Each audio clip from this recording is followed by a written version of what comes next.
আমি আবারও বলছি, মাফ করবেন, দেখুন স্থানীয় সরকারের প্রতি কিন্তু মানুষের প্রত্যাশা থাকে। আমি বারাসাতের বাসিন্দা হিসেবে একটা কথা বলতে চাই, মাঝে মধ্যে একটু কান পাতলে কিন্তু শুনি যে নাগরিক পরিষেবায় একটু মানুষ আমাদের উপরে ক্ষুব্ধ আছে।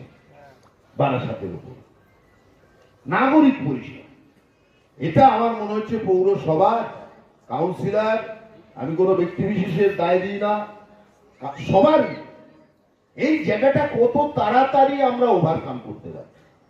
এই যে নাগরিক পরিষেবা একটা কানাঘুষো শোনা যাচ্ছে, তৃণমূল পাচ্ছে না, এখন যারা পাচ্ছে এতদিন ধরে আমরা পেরেছি, এখন কেন পারবো না?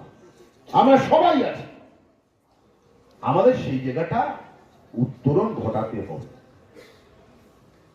এই নাগরিক দ্বিতীয়ত আমরা যারা জনপ্রতিনিধি, দেখুন আমি কর্মীদের হয়ে হাততালি নেওয়ার জন্য এই কথাটা বলছি না,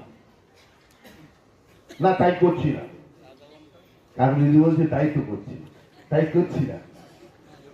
না কাকলিদি এটা বুঝে গেল যে বাবা আমি যা বলছি বলে দিচ্ছি।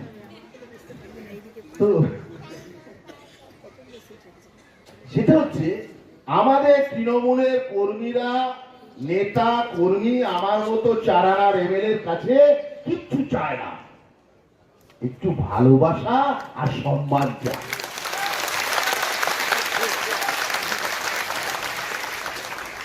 এরপরে আপনি ভাই অমুক হয়েছেন কাউন্সিলর, আপনি সিআইসি ভাইস চেয়ারম্যান,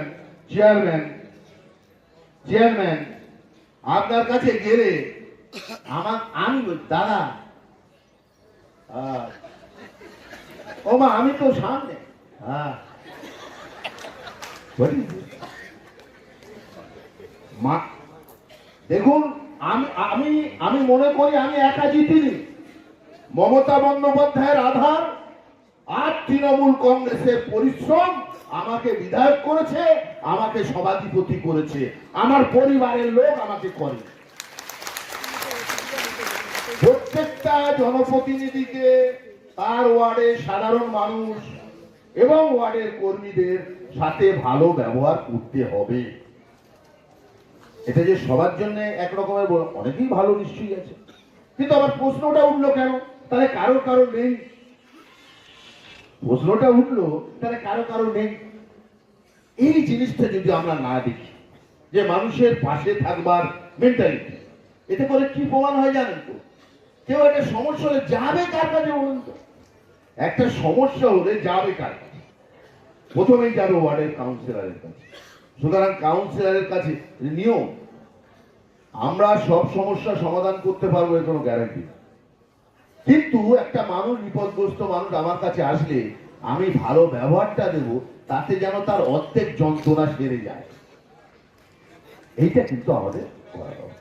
তো যাই হোক আমি আর বক্তব্য দীর্ঘায়িত করবো না।